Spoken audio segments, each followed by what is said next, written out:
It's so hard to know what to say every time I start an introduction to an episode because I'm genuinely always excited about the guest, but I also feel as though I just want to tell you clearly what's going on. I want to say, hey guys, Tyson here. This is the Intention podcast. Here's the guest. But everyone I speak to says my first 8 episodes, the introduction sounded exactly the same. Don't listen to it. Don't go and listen to those 8 episodes just to see if it's true. It is. It's probably true. Whatever. I'm learning. This is like the 13th episode. I'm just a baby. You're going to have to just be patient with me, all right?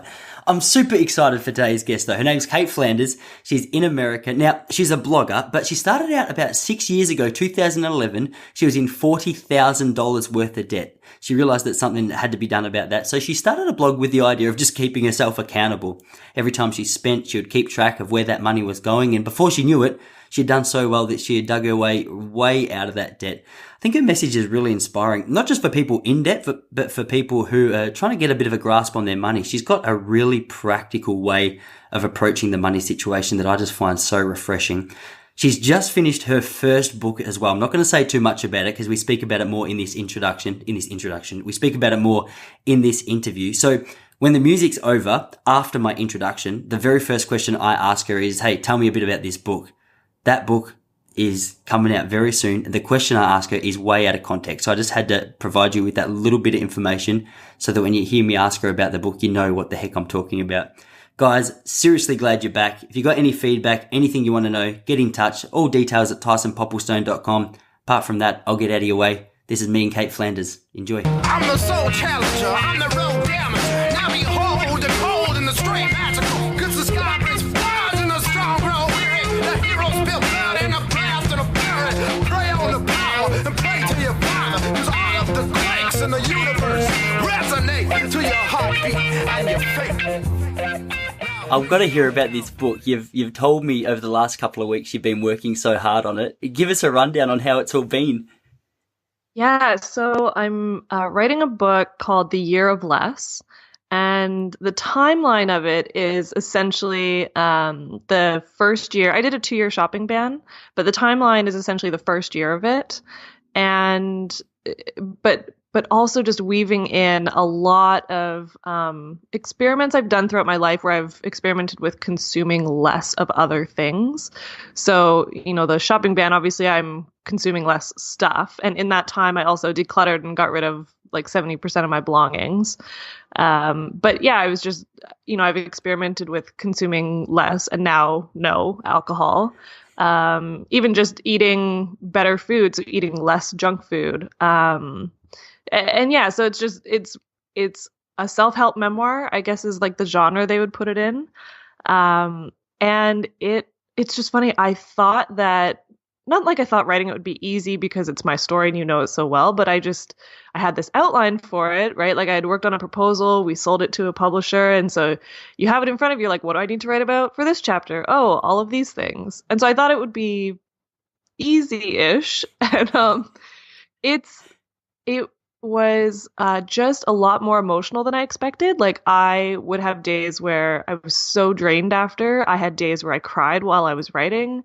It was just so I don't know. It was so many things. And also basically for the entire month of January, like I've been working on it for the past few months, but for January, that was literally all I did. Like I didn't write on my blog very much. I didn't even really check email all that often, it was really awful to then check my email afterwards. I spent like 7 hours replying to email and I'm still not done.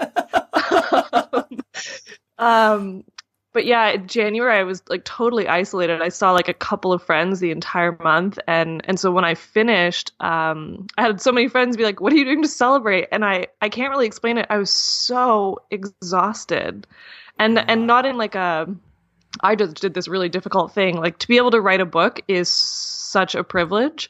And so it's not like that. It was just, I never expected it to be kind of so emotional and to totally consume my life. And then when it was over, yeah, I was just drained. Like wow. I was like, oh my gosh, like what do I do now?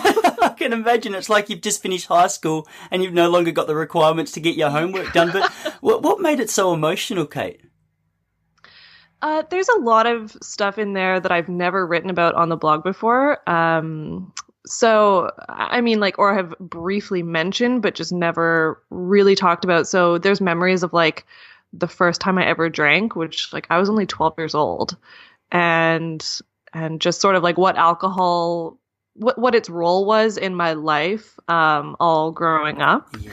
And then stuff like, I mean, one of the most difficult things that happened during the shopping ban itself was I found out my parents were getting divorced, Wow. which was extremely unexpected. And also, I think my reaction to it, I was very surprised by it. I'm even still sometimes when I look back a little surprised at how hard it was for me, because I was like a 29-year-old woman. Like it's not like I, was 10 and was losing kind of some stability, but it still was, right? Like, it's like I grew up in a very happy household. And so it was very shocking for my siblings and I. Yeah.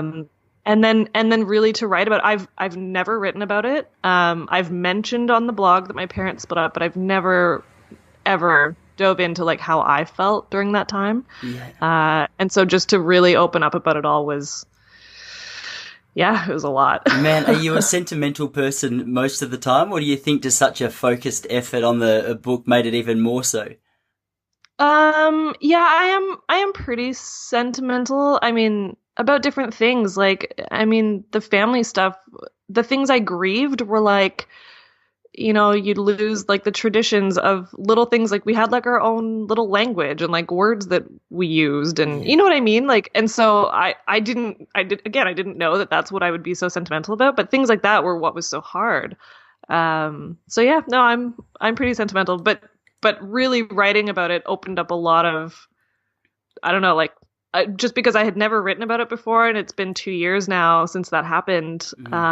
It just brought up a lot that I hadn't really thought about in some time. I can imagine it must be hard in those moments to sort of be inspired or be motivated to keep on writing. Or I don't know, maybe you thought it was sort of therapeutic in some way. But I'm really interested to hear your thoughts on what it is like putting a book together, because I know I'm a big fan of your blog and I've read your words for quite a while now. So I know that when it comes to writing a blog each week, it's pretty consistent. But what's it like trying to put a book together when the audience isn't seeing the stuff you're putting down on paper immediately?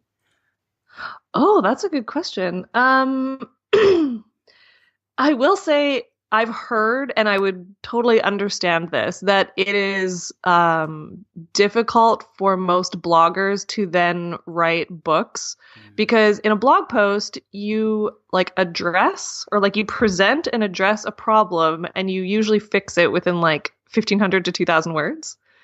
And in a book, like I couldn't start solving the problem till like word 50,000. So it was more like just constantly looking at my writing and making sure I wasn't, I don't know, like, yeah, solving the problem. Like I really just had to keep telling stories, keep describing things, keep talking about how I'm feeling. And it was just really different. So the writing, I think it took a little time for me to get into a groove with it, which is also why I had to take so much time off the blog while doing it, because if I'd kept going back and forth, I feel like that would have messed with my head a little bit.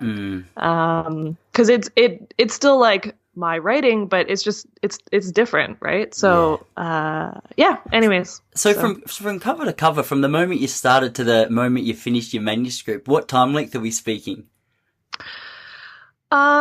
If we looked at everything, so like I would say it's been a serious project since like March of 2016. Yeah. So what's that? 9 months or something? 10? Gee, so that's 10 some months. Pretty solid writing then. Yeah, I mean, so it's come in different stages though. So what happens is like in the first couple of months, or like from like March to May of 2016, I wrote what's called a book proposal, and I had never written that before. It's also a totally bizarre way of writing for a blogger, because a proposal is literally like saying a summary of what you're going to write about, but without writing about it. Yes. And so you have to outline, like in chapter 1, I'm going to share these stories and I'm going to weave in these lessons and blah, blah, blah. And so like, it was so hard to get all of that down on paper. So that took a few months, and it ended up being like 20,000 words or something. Wow. So I worked on that and then went back and forth with my agent on it a few times. So that was a big project. And then it was her job to then sell it, and then excuse me, and then she sold it, and then I didn't really, because I was on a road trip for about 7 weeks in August, September, October. So I didn't work on the book at all then, except that I would have little like kind of memories or things come up, and I would think I should put that in the book. And so I had a little notebook going of like ideas to remember to add in. But I didn't write it all during those 7 weeks. And then when I got home in October, I kind of wrapped up all my freelance. And so November, December, January was the book. Wow. So when it comes to the discipline of actually putting in the work, did you have a certain structure? Did you have a certain routine that you stuck to get the work done? So the months were all different. I think that November was still very organizational for me. Just like really kind of breaking up, chapter by chapter, what I was writing about, getting kind of the documents ready, adding all those notes that I had written on my road trip or like elsewhere, so that I had everything in one place. And then December, I dove into like the first half of the book, and then January was the rest of it. So December and January, December was a little bit tougher. I was in my hometown where I have a lot of friends and my family, and it was Christmas time and just all of that. And so it was a little harder to stay focused. So my goal then was usually to write like 500 to 1,000 words a day. Yeah. And that was fine. But I then knew I was sort of setting myself that January was going to be a lot of writing. Yeah. So January was pretty intense. I mean, I still had some days where I only wrote 500 words. And that was just all I could do. Like I would maybe take some notes I would usually like outline, like whenever I finished something, especially if I finished a chapter, I would then really look at, what I was supposed to include in the next one and sort of write an outline of exactly the order I was going to tell those stories in. And then when I could pick it up the next day, I could just start with the first story. But it was every day was a little different. But I mean, January, the best thing that I could have done for myself was I isolated myself. I'm subletting a condo in like a little ski town where I don't really know anyone right now. Wow. And it was the best, and probably like I probably had to do it to finish the book. So every single day was working on the book for some amount of hours. And I think I saw like 4 friends the whole month, and just it was a quiet month. Wow. So you're living in the condo at the moment, or did you just book some time away for the month?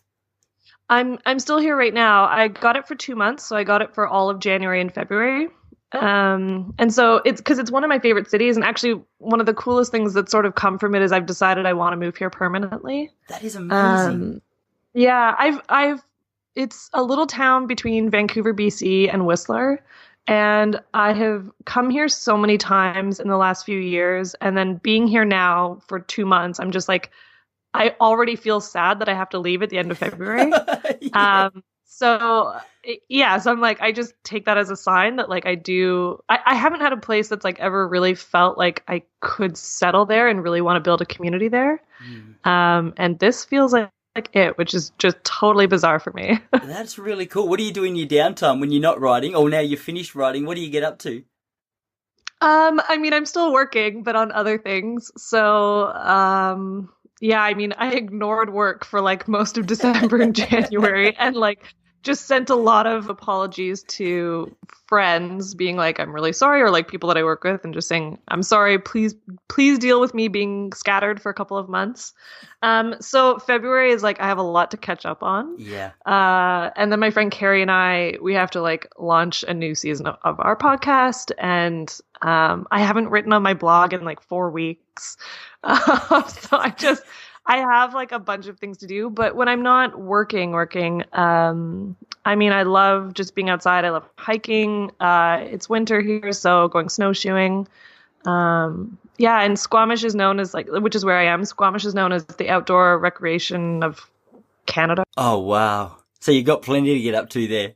I was going to move into another question, take a slight left-hand turn, because it's really cool speaking to you about where you are now and what your message is about and how far you've come since it all first started. But I would love if you could rewind the clock for us and just let us know how you even got into the world of writing. Yeah. So, I mean, I think in some ways have been writers forever. Like, I think that if I look back at even just little things like as a kid, like I always wrote poems or short stories, or like I was like one kid who genuinely enjoyed writing papers for my English class. So I think that I've always been a writer because I've always been a reader. Like I've been reading on my own since, I mean, my mom says I've been reading on my own since I was 4. I don't know if I can believe that, but Wow. we'll go with it. So yeah, but I started writing my blog in 2011, and that was, I mean, just because I was maxed out with a bunch of debt. I sort of felt like I needed a tool to help me stay accountable to getting out of debt. And that's really where it all came from. Like, you know, from there, always hoped that I would have a career in writing, but in my hometown, like there just weren't really opportunities like that. And then with my blog, though, I ended up getting a job offer from someone across the country in Toronto. And I ended up being the managing editor of her website for 3 years. And so I did a ton of writing there. And yeah, it's just where I'm at now. Like through my blog, got a bunch of freelance work, and just slowly over time, got myself into a position where I was earning enough from freelance that I was willing to kind of make that leap and try full time. So yeah, it's been about just over a year and a half now that I've been self-employed doing this. Oh, that's really cool. I'm excited to ask you about the move into self-employment really soon, but I'm interested. So obviously as a reader of yours, I know that the accountability tool of writing a blog was really successful for you long term, but can you tell me a little bit about the journey that you took coming out of debt? Yes. Oh man. Like the actual numbers stuff? Oh, like I would love to know specifics, and if you want to get real deep and tell me emotions and everything, because I reckon there's so many people out here, and I'm one of them, who could just be so inspired by the story of, you know, tackling the debt that they're in. Yeah, I mean, so I was 25 years old and just about to turn 26, and I realized I was maxed out with almost $30,000 of debt, most of which was consumer. So a lot of credit card debt.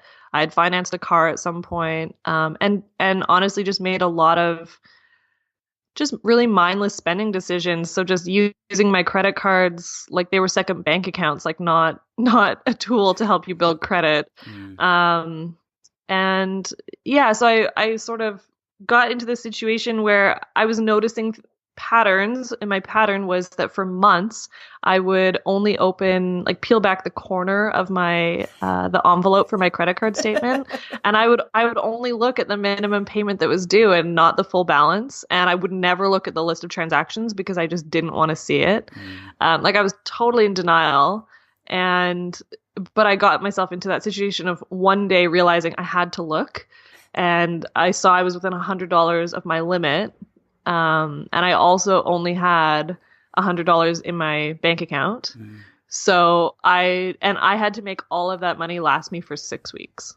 And like 100 of that wasn't even money, it was credit, right? So I literally had $100 and some credit left, and I had to make that last for 6 weeks. So it was, looking back at it, it was emotionally one of the tougher things I've been through, because like whether we like it or not, I think that there's a lot of emotion when it comes to money.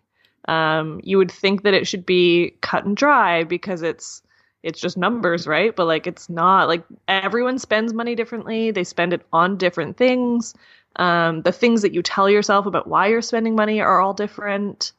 And so in being maxed out, knowing I was the only one who had gotten myself in that situation, I mean, there were weeks where I was like crying myself to sleep, and I just felt like I had, gotten myself in a situation where I had like no chance of having a successful financial future. And I'm 8 and 10 years older than my brother and sister. So like, am I totally not a role model for them like I've always wanted to be? I went through a ton of shame. It was not a great time. Yeah. But I spent 2 years, like, again, because I had no choice. I was maxed out. So I spent 2 years sort of just putting every penny that I could towards my debt. I had originally kind of hoped to pay it off in 3 years. And then as I was making progress, it was like 2.5 years. And then I settled on 2 years. And I did it. Like I did pay all of it off in 2 years. But I also think that I didn't have a lot of balance in that. Like literally for those 2 years, I felt like, I don't know, like it's like I had gotten myself in this situation and it was so terrible. And so it was almost like I had to like punish myself in getting out of it. So I gave myself like not really any fun money. I was just really hard on myself the whole time. And yeah, so it just, I don't know, like I do think that when I talk to other people about them getting out of debt, I always encourage people to like not be hard on yourself. Like the fact is like you're in that situation and it's tough to swallow that pill, but that is just the situation. And now it's just working out of it and figuring out what you do want and making little steps every day towards making it happen. But then also finding the balance of like, I think everyone deserves, or not even deserves or in like an entitled way, but like you're allowed to have fun in life. Like, yes, you're in debt, but like that doesn't mean you're a terrible person who isn't allowed to have any fun. Yes. So I'm like, even if it means like, you know, only having $50 like for whatever entertainment means to you, even if it's like buying something or whatever, like, but giving yourself a little bit of something so that you're not, just being hard on yourself. You don't have to be punished because you got into debt. That's a really good point. And I think I can fully relate to the sort of mindset that you took into that. I think if I was in that same situation, I would really beat myself up as well. Not necessarily because it's the right thing to do, but just because of the fact I'd got myself in there. So I fully sympathize with how you must have felt. But how did you, from the moment that you sort of saw that you had $100 left on your credit card and $100 in your savings, you decided, okay, something has to change here. What were the things that changed straight away? Were there a few things that were just completely obvious that you needed to stop spending money on, or did it take you a little while to find it? Yeah, so the spending thing, that took time to figure out. I will say, just because I'm always transparent about this, the first 6 months that I was paying off my debt, I had to move home. Like I literally didn't have an option. I would have been sleeping in my car or like on a friend's couch or something. So I asked my parents if I could move home. And so I did that. And so that helped me put a lot of money towards it in the first 6 months. But I mean, I had no idea. Like I said, like I had never really paid attention to what I was spending on. So the first thing I did was just started tracking my spending every single day. And so I didn't even budget. I didn't, force myself to stick to any numbers or anything. I just committed to writing it down. And then I just found that naturally, as I was writing it every day, I wanted to spend less and less. And because I was just like, this isn't going to towards what I want. And what I want is to be debt free. So why am I wasting money on this or that when that's not actually what I want right now? So yeah, some things were sort of obvious for me. One was that I got takeout coffee usually twice a day. And it's funny now because I don't tell anyone to cut out takeout coffee from their budget. But for me, just again, it was just knowing that I wanted to be debt free. So I wanted to spend less on it. Yes. And so I'd still have it occasionally, but it just became very obvious that I do not want to be spending on it twice a day. I also, in the beginning, like I said, like I used to drink, I used to party quite a bit. So in the beginning, I also realized that for many years, I had been just wasting a lot of money on getting wasted. Yeah. And again, like I wasn't ready to quit drinking then. I didn't quit drinking until right before I got totally debt free. But I just knew I wasn't comfortable spending as much as I had been. So that was a big one. And I don't know, it wasn't even so much about like cutting out. It was just, every day, like writing stuff down and being like, am I happy that I spent money on this? Or like, is it helping me with the bigger goal? And if it wasn't, then I just started cutting it out. Yeah, this could be a bit of a tricky question to ask, but one thing that always surprises me is how the really difficult moments in our lives, or some of the most difficult experiences that we have, turn out to be almost a platform for us to be able to help other people who are going through the same things. And the first part of the question is, well, obviously I've seen, looking at your blog and stuff for the last few years, how many people you've influenced through this experience. But is it something that you're grateful for now? Yeah, because it's interesting. Like, I don't know if even grateful's, I don't know, maybe I am. I haven't really thought about it in that terms, but have definitely always tried to be someone who lives without huge regrets. So I don't regret getting into debt. I don't regret all of the decisions that I made. I guess what I'm grateful for is that I became very self-aware and that I learned so much, especially like at a young age, like to learn all of that in my 20s. I think is something to be grateful for. So, my 30s can be more prosperous and just a little more enlightened, and that I can feel every year going forward that not only am I going after things that I want, but that yes, like if I'm able to write about it and talk about it in a way that it does help other people, that's just really incredible. Like I couldn't have told you when I started my blog in 2011 that any of that was going to happen. I used to write it anonymously. And the first 6 months of my blog posts were literally just these weekly spending reports where I would just write like, I spent $2 at Starbucks today and $50 at the grocery store that day. And Wow. that was all my blog was. And so I never planned for any of this to happen. But yeah, I mean, I'm if anything, I would say what I'm most grateful for is just all the connections, and not in like a networking way, but like just the connections and being able to have really honest conversations with so many people all over the world. Like when I get an email from someone in Europe, or I'll get emails from women in like Indonesia, and they'll tell me about their debt and just explain their stories and why they've been spending. It is so incredible that this has just opened those kinds of doors to have those kinds of conversations. Because I would never have connected with those people and just been able to be not only the recipient of whatever they're willing to share, but just to like be open and know, like, or like remind people that it's just conversations. At the end of the day, it is just money, and we can all figure it out, whatever is going to work best for us. Yes.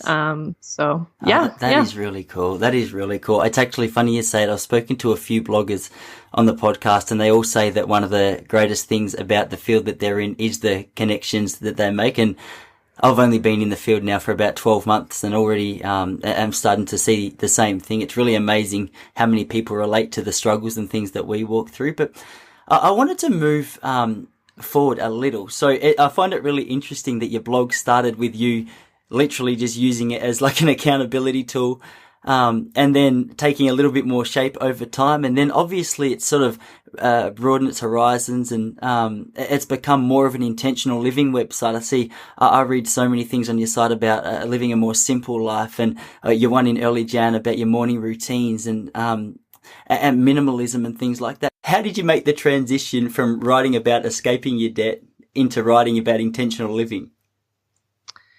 So, yeah, I think it came out naturally as I was writing about the shopping ban. So I did this 2-year shopping ban, but learned the most lessons really in like the first, I'll say like 8 months of it.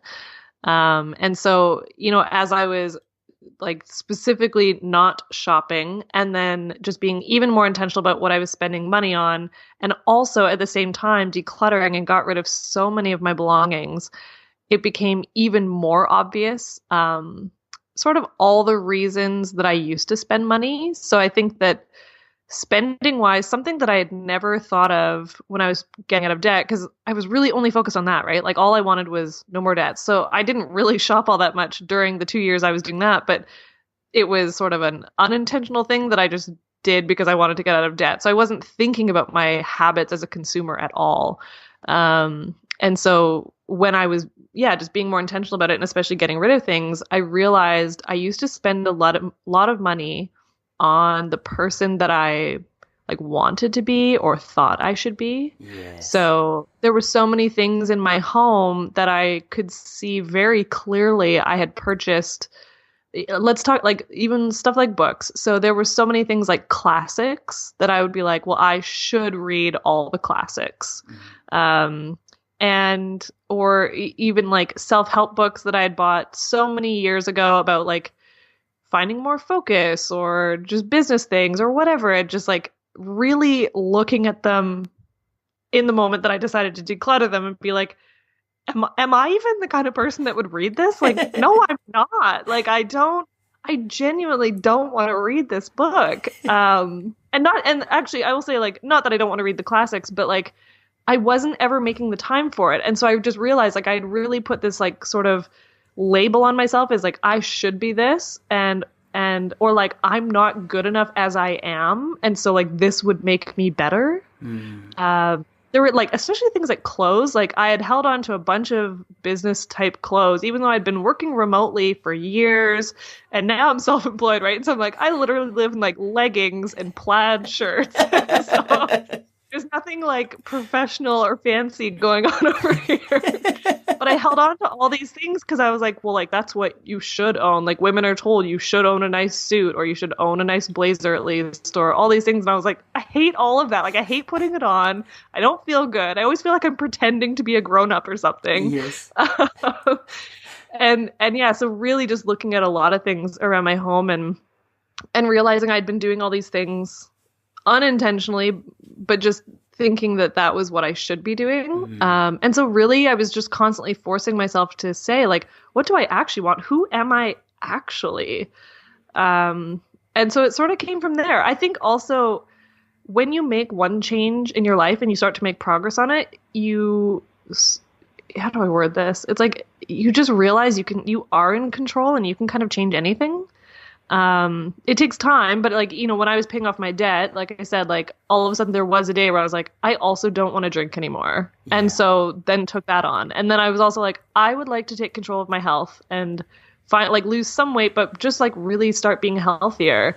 And then I started doing all of that. And so the intentional stuff was just like, the more aware I was becoming about all these other things about my life, it just sort of naturally started to appear in that I would have all these questions for myself of like, do I actually want to be doing this? Why am I doing this? Like, I don't feel good right now. So let's change something so that I do feel good about it. Yeah. I love what you said about 30 seconds ago about just not getting caught up in purchasing the things that you felt as though you should, but trying to find out who you really were. And I don't know if you can remember or if you have a motto of some sort, but was there a certain conclusion you came to when you asked yourself, okay, well, who am I? What am I? What am I doing?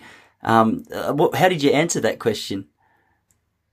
I think it more just came to acceptance of like, because I think the biggest thing I realized was like, I was buying all of these things, not only to like be someone different, but because I couldn't just accept that who I was like unique or special enough. So, and I will say I still sort of struggle with that. And it's not even like to be modest. It's just like a natural thing for me where sometimes someone will say like, oh, you're really good at this. I'm like, am I? Like, Yes. Because I just never really thought about it.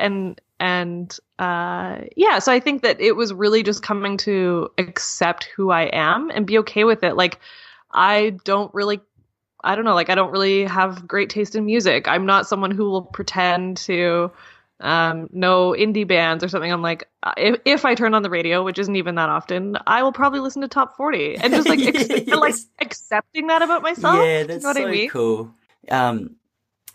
Go back to what you were saying about the vulnerability, or to go back to what you were saying about the fact that you were accumulating this stuff just because you felt as though you needed to be a certain way. I think it's something that I personally am still dealing with a little bit as well. And I find that more I look into it, the more I realize that the way products are advertised to me are really targeted towards my vulnerabilities. And I have to be really cautious not to assume that any contentment's going to be found in like the latest purchase, despite them telling me that it will be. But yeah, to keep on rolling with that. So this has obviously struck a massive chord with so many people, and all you have to do to see that is just read the comment sections below each of your blogs. It's amazing to hear what people have to say. But how does someone, for anyone listening, I think one of the big questions I get is, how does someone like yourself become a full-time self-employed blogger? Or is that what you call yourself? Are you a full-time blogger?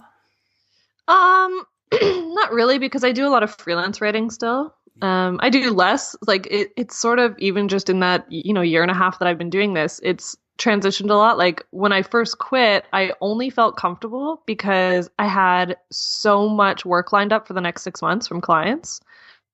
that I was like, I'll be good for 6 months. And I just sort of, it was a risk, but it was very calculated. Like I had savings, and so I wasn't overly stressed about it. I was like, even if I can only make it work for 6 months, I felt like that was a risk worth taking.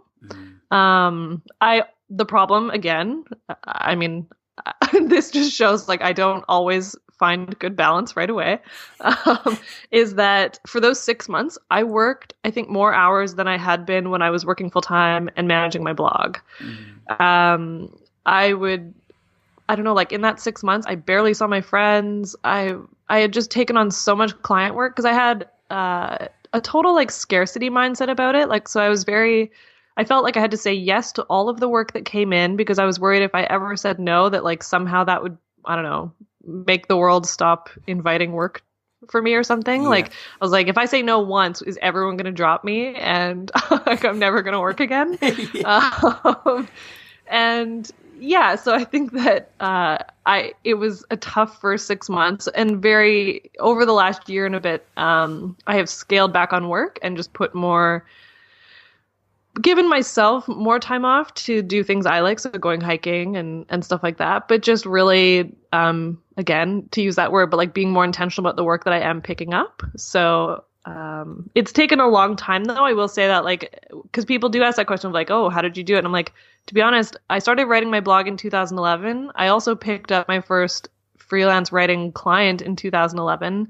And so I've been doing all of that stuff on the side of a full-time job for like 4 years, and only then got to a place where I had enough work. And the other thing is, to be perfectly honest, I never planned on working for myself. Like all my friends were quitting their jobs. So I was like, wow, you guys are amazing. And I never thought about doing it. And it was never the goal. Like even in having the blog on the side and doing this freelance work, it was always just kind of like, the blog was my thing, like my fun thing that was my hobby. And the freelance was like, well, those are cool opportunities. And so I would just pick them up here and there. But it was never a goal. So I don't know. Like, I think that was an unintentional thing that happened until like until the few months before I knew that I was ready to quit my job. But before that, it had all just been stuff I was doing on the side. You have no idea how much I love hearing you speak about the fact that the balance with work and your blog and everything is something that you still wrestle with. Because I was laughing with my wife a couple of nights ago. I was really worked up about something. I've completely forgotten what it was now. I was feeling really stressed, and the next day I wrote a letter to myself essentially saying, here are some steps to reduce your stress. And I just posted that as a blog about 2 days ago, and people are like, wow, that's a really good blog, Tice. Thanks so much for the tips. How do you get your head around this? And I'm like, no, if only you understood where that actual blog post came from. It was not me with the answers. That was me walking through all my issues and then going, hey, I just need some advice to myself. Oh, that looks actually like it could help other people. I'll post that. And my wife and I always laugh about the fact that I feel as though the reason that I can get up and do the blogging and writing about and creating an intentional life every day is because I'm the one who needs to hear it more than anybody else.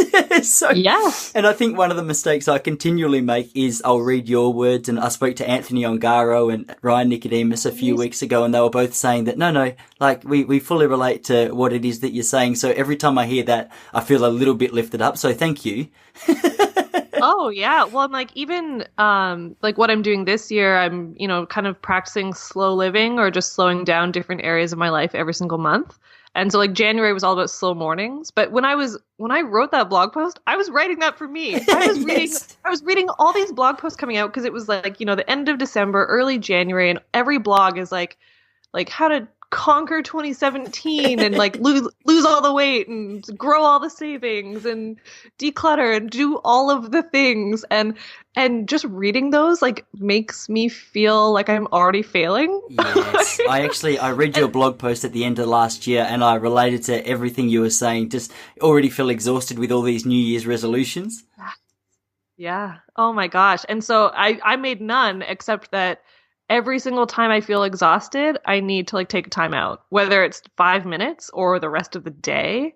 Because it's just, there's a lot to do, and the world is in a bit of a crazy place right now. And it won't serve myself or anybody else if I'm just overworking myself and feel like I'm exhausted and I can't even get my own answers right.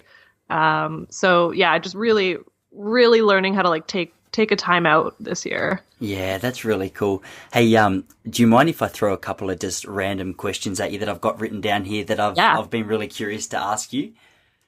Love it. The first one I have written down is, what was the last book you read? Oh, I just finished, well, it was sort of a fun one, but I read Anna Kendrick's like memoir. So she's an actress. It's called Scrappy Little Nobody. It was totally a self-indulgent read of just like I need something fun and humorous to read in the bath, and she's like hysterical, so I would read parts and actually be laughing. And then also someone had told me to read it because so she was in the Twilight series movies. And she writes about, because a lot of those were filmed where I'm from. A lot of the scenes were filmed in British Columbia. And she specifically talks about a time when they were in Squamish, which is where I am now. And so everyone was like, you have to read it. Like, what she has to say is kind of funny, and you'll probably hate her for it. That is amazing. Okay, so yeah, so I just finished that the other day. And are there any particular books that you call your favorite? I know that's hard for some people to answer because there's probably so many, but are there any that stand out? Maybe your top 2 or 3? Yeah, I think that like it is a tough question because I mean you could answer it in so many different ways, but there are a couple books I read every year. So I read, this is sort of cliche, like a lot of people say this. I read The Alchemist probably every year though. And that one only because like I feel like every single time I read it, I take different lessons from it. Like my copy is like highlighted and underlined, and I don't really do that in a lot of books, but it's like every time I read it, there's like, even if it's just one line, something different comes out of it for me. Like he's just so freaking poetic in his writing. Like it's just it's just nuts. So I do read that one. It's another one that I read every year and like every December for some reason. It's called A Homemade Life by Molly Weisenberg. And she is someone who was a blogger and then got a book deal as well. And her blog posts and her book is the same, or that she will tell a story, whether it's about someone in her life or some memory of something when she was any age. And then she'll like weave into the story a specific recipe that kind of always came up. So whether it's like the first one in the book is her dad's potato salad or something. And it's like the story though, it's woven in such an interesting way, and then there's a page or two with the recipe, and so I never really read it for the recipes. Like I'll usually try 1 or 2 a year, but she's just a really great writer. So those two are two that I read every year. There's like so many others I could say. But, I can imagine. Yeah. I can imagine. And I didn't even message you to say, hey, have a think about that one. I just threw it at you, so I'm so impressed with how well you answered it. Hey, what about what websites do you visit the most? Ooh, good ones. So I will say I read a lot of blogs through Feedly, but the blogs I read well, I don't even know. It's a tough question for me to answer. So I also work on a site called Rockstar Finance, and every day we share 3 links to blog posts that are just well written or have new ideas, talk about money in a way that we haven't heard of before. And so in a way I read like 300 plus blogs every week. But I would say that some of my favorites lately have been Tammy Strobel, who writes Rowdy Kittens. She's been writing kind of a little less and less. Like I still love her like kind of roundups of like links every week and stuff like that. But I pull a lot of even other articles when she does share that kind of stuff. But her writing in general, anything that she does publish, I love. I love Colin Wright from Exile Lifestyle. I love him as well. And I chatted to him on here a couple of weeks ago, and he has got the best voice in the history of humanity. I just love listening to him. Right? Oh, totally. Yeah. So I love Colin's writing just because it's so thoughtful. I think that there is so much content out there that is it's just written. And I say that as someone who like I have to skim hundreds of blogs every single week. There's so many posts out there that are like 5 ways to save on groceries. Yes. And not that it's bad. I mean, it's helpful information, but it's just, I feel like there's not that much thoughtful writing out there, or like once you find it, like I am sucked in. So those two, same with Joshua Becker's blog, especially some of the guest posts that he gets. They're just, no. So he's a superstar. I mean, there's tons and tons, but yeah, those are 3 that I like check in with often. Yeah, really cool, really cool. This is another big left-hand turn and nothing to do with what we've just spoken about, but just out of curiosity, what tools do you use for your blog? Because I have to confess that I've been going to so many people's blogs that I read and subscribing to their newsletters and unsubscribing just to see like the formats that they use, their welcome email, their goodbye email. So I've been to your blog a couple of times and subscribed and unsubscribed and subscribed, just trying to figure out how you do it, because I feel like you do it so well. And I love getting like a nice little welcome email in my inbox to say, hey, like welcome to the family or whatever. And then the further on I go, the more I realize there's just so many tools. So obviously you can use things like MailChimp, or you can use a buffer, and there's so many tools that people use. And this is pretty much just so I can keep improving what I do. What do you recommend? What do you use? Okay, so I use WordPress for my blog, and right now I use MailChimp, but I think in February I'm going to switch to ConvertKit. It's just from what I've seen, and actually Anthony was really kind enough to kind of show me, like we had Skyped one day and he shared his screen and he kind of walked me through the back end so I could actually see what it looks like. And because I think my problem with MailChimp is that, not to be like, I suck at email marketing, but it doesn't interest me. And I think the only way I'll ever do it is if it's a little easier for me. And I feel like MailChimp has so many features, or it's just like it takes so many clicks to get to what you want. And it's just driving me nuts. I just want something simpler, and ConvertKit looks like it does that. So, I will probably switch to them. I don't use anything to schedule content because I don't know, like I studied communications in school, and I'm like, how do I say this nicely? Okay. No, I can say it like this. Like, I have never cared about, reaching some crazy number of subscribers. And so I kind of refuse to do all the normal things that they tell you to do. And I find scheduling content to be extremely impersonal. So for me, if I'm going to post something to Facebook, I want to know that, for the next half an hour, I could check on the early comments. Because I want it to be something that I am feeling kind of in that moment, and that I'm available if people do want to reply to it. And same with Twitter. Twitter especially, I refuse to schedule stuff for, because like, my God, like there's just so much stuff coming out in the news, especially now, every single day, that I think it's extremely insensitive for in between hearing about some crazy news update, and then you're like, oh, buy my thing, or here's I don't know, something I'm selling, or just whatever. I'm not down with it. So again, it's like I try to only post things when I'm available. And I'm sure that means I have like way fewer subscribers and all stuff, but I'm like, I've always cared more about engagement and building a community, because I would rather be able to talk to people than to like tell someone I have some abstract number that means nothing. So that's a really good point. I love actually hearing you speak about that, because I think one of the big things for me is I'm terrible when it comes to marketing, when it comes to social media, when it comes to that. And I've been having the debate lately. Like I look at so many of the, great writers from the past, or just so many people like yourself making an impact who aren't caught up on subscribers. And it's really refreshing to me, for me to hear that sort of approach, because I think, well, personally, it just seems to take a lot of stress, a lot of pressure off the actual way I go about structuring content and way I go about advertising or just putting it out there. So I'm really glad I asked that question. Hey, I've got about 2 questions left for you. Sure. Okay.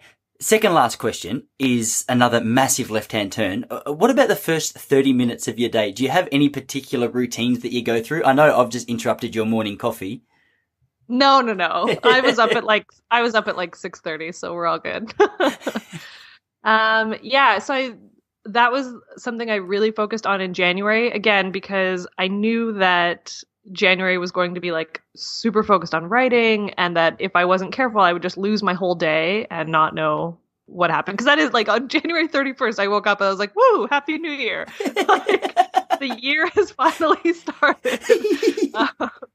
So I do know, yeah, like I promised myself that I didn't care how much time I gave to it. So, if this only lasted for 15 minutes or lasted a whole hour, I mean, I'm lucky in that that's a luxury I have right now. So, but I just decided the first thing I do, which sounds super boring, is I make my bed. Because I will fully admit, as a grown woman, and I'm like very neat and tidy, but I have never really been great at making my bed every day. And so I've made my bed every single morning in January, and it was just nice at the end of the day to go into bed, like to pull back the covers and like crawl in. It felt like a fresh bed every day. So I make my bed, get dressed. That's another thing. Being self-employed, it is very easy to live in your pajamas. I can imagine. So I've been trying to get dressed every day. I don't always shower in the morning and sometimes don't shower, until like if I've worked out in the afternoon, then I'll wait to shower till after that, but try to get dressed. And then I make coffee and I've been just trying to enjoy my coffee. I listen to a lot of audiobooks in January. It was just funny. I've always been someone who's said like, I want to read more, but I was somehow never making the time for it. Audiobooks really helped with that. I read 5 books in January. January, and three of them were audiobooks, and one of them was like 18 hours. Oh my gosh, what book was that?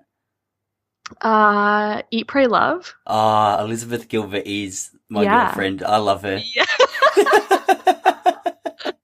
That's amazing. Yeah, and that was a book I had read, 7 or 8 years ago, but I'd never listened to her read a book. And then I also listened, again, I've read Big Magic a few times, but I listened to Big Magic as well. So yeah.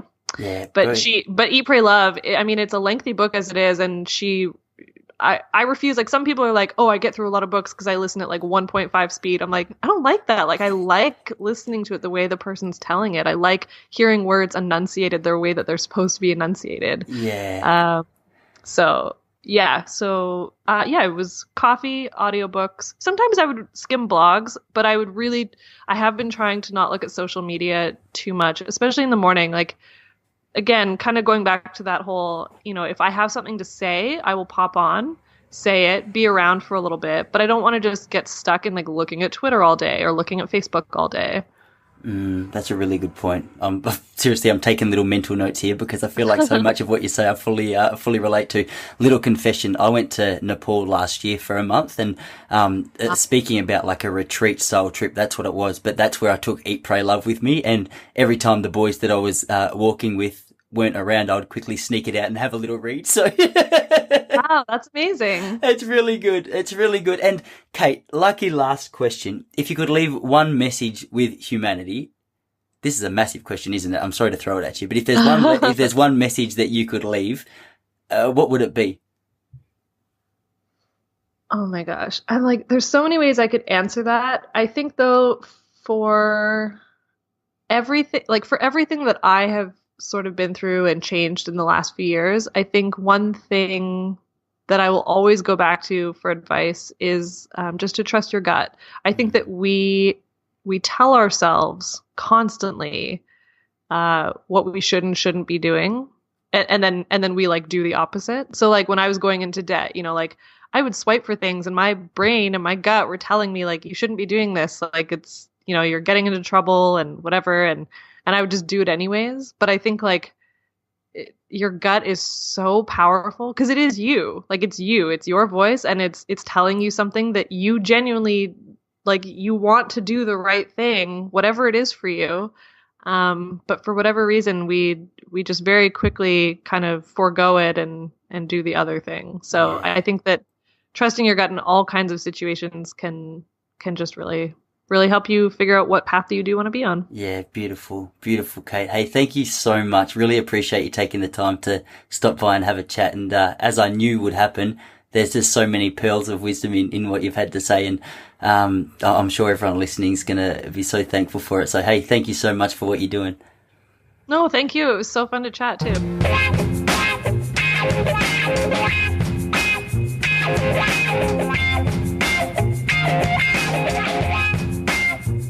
That's right. Now you love Cait Flanders as much as me. How much of a superstar is she? She's so much more than just a debt guru, a money guru. She's got so much to say about creating a life in line with what in line with your values.